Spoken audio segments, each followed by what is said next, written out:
목이나 어깨 이런 데 뭉침이나 통증에 있어서 이제 예전에는 마사지를 한다든지 아니면은 스트레칭을 하는 것 그렇게만 접근이 되어 왔어요. 이제 단순하게 뭉쳤으니까 풀어주고 이완시키면 나아지겠지 하는 그런 믿음에서겠죠.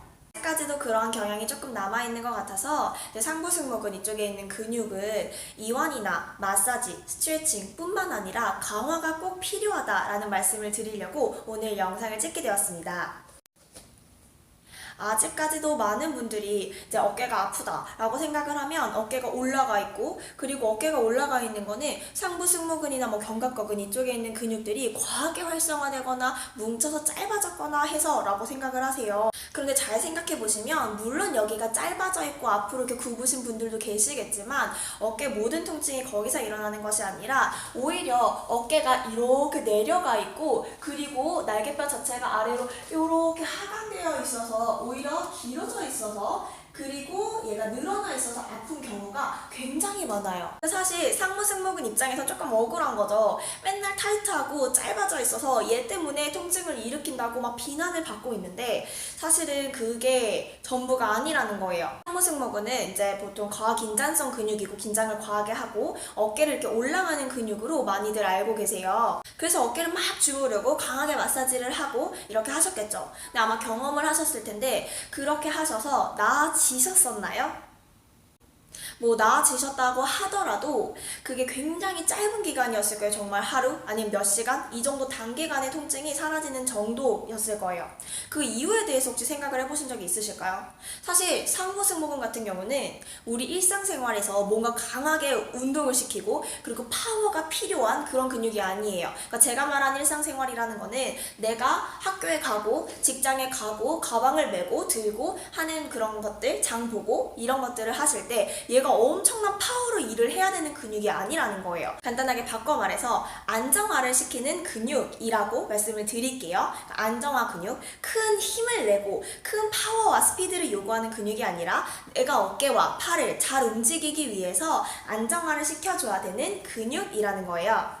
물론 이 친구 혼자 일을 다 하는 건 아니에요. 상부 승모근도 있고 이제 앞쪽에 정거근도 있고, 그리고 중하부 승모근 뒤쪽에서 그 친구들 짝힘, 그러니까 같이 힘을 합쳐서 안정화를 시켜주고 있어요. 우리 어깨랑 팔을 잘 움직일 수 있도록. 근데 그 중에서 상부 승모근이 그럼 약화되고 늘어나면 어떻게 될까 생각을 해볼 거예요.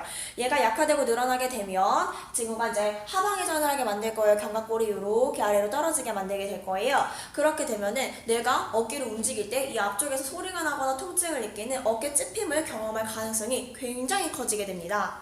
왜냐면은 상부승모근하고 회전근개가 힘을 합쳐서 같이 다른 큰 동작을 만들기 위해서, 그 기능을 효율적으로 하기 위해서 제대로 된 위치를 찾고 유지하도록 이제 운동을 하게 되거든요. 역할을 하게 된다는 거예요. 근데 얘네가 약해지게 되면 견갑골이, 날개뼈가 제 자리에서 자기의 역할을 해주지 못하게 되겠죠. 그러다 보니 움직일 때마다 찝힐 가능성이 굉장히 높아지게 됩니다. 그리고 이제 두 번째 문제는 상부 승모근에 의해서 어깨가 이제 무게를 지지를 받고 지탱을 받아야 되는데 그렇게 되지 못하다 보니까 목을 아래로 이렇게 당기게 되겠죠. 어깨가 바닥으로 떨어지게 되니까 목하고 쪽에 텐션이 증가하게 되는 거예요. 그러면 지금 따라해 보실 수가 있는데 이제 어깨를 이렇게 쭉 끌어내리고 어깨를 아래로 당겨보세요. 그럼 바로 목 뒤쪽에 텐션이 확 느껴지실 거거든요. 얘가 연결돼서 이 위쪽까지 텐션을 느끼시게 될 거예요. 그렇기 때문에 목 통증이 꼭 짧아져서만 일어나지 않는다는 거를 지금 바로 실험을 해보실 수가 있어요. 바로 느껴지시죠? 그렇기 때문에 이제 마냥 어깨를 이제 끌어내리고 뒤로 당기고 그런 운동과 자세로는 교정이 되지가 않습니다. 마사지, 스트레칭 이것만으로도 해결이 되지가 않고요. 그러니까 정확하게 올바른 방법으로 운동을 해주셔야만 상승부분이 강화가 될 거고, 얘네가 강화가 돼야지만 더 이상 내가 통증을 느끼지 않고 살아갈 수가 있는 거예요. 그냥 간단하게 오늘 아프니까 오늘 당장 가서 마사지를 받아야지, 그리고 오늘 하루만 쉬어내요. 그러한 방법으로 내 통증을 사라지게 할 수는 없다라는 거예요. 스트레칭도 같습니다. 그 둘을 하지 말라는 게 아니고 그 둘이 나쁘다는 것도 아니에요. 단지 강화, 트레이닝이 꼭 동반이 되어야지만 이 문제를 해결하실 수가 있다라는 겁니다. 혹시 운동법에도 이제 관심 있는 분이 많다라고 생각이 되어지면 이제 뭐 댓글이나 아니면 좋아요 이런 걸로 알 수가 있겠죠. 그러면은 저도 한번 운동법을 준비해 보도록 할게요. 그래서 오늘은 여기까지 영상을 마치도록 하고, 지금까지 한 모든 이야기들은 사실 논문에 다 의거한 내용들이고요. 그래서 궁금하신 분들은 제가 이제 아래다 출처를 밝혀놓을 거고, 제 블로그에도 굉장히 여러 번 쓴 적이 있어요. 그래서 그 글들을 읽어보시면 그 논문들의 출처들이 다 나와 있으니까 직접 찾아보셔도 좋으실 것 같고, 아니면은 그냥 구글에다가 간단하게 검색만 해보셔도 이거에 대한 내용은 굉장히 많이 나와 있어요. 그래서 스트레칭이랑 마사지로만 되지 않는다, 강화와 트레이닝이 분명히 필요하다, 이 부분들은 그냥 뭐 어렵게 알 수 있는 내용이 아니라 그냥 간단하게 검색만으로 알 수 있으니까 한번 찾아보시면 좋을 것 같습니다.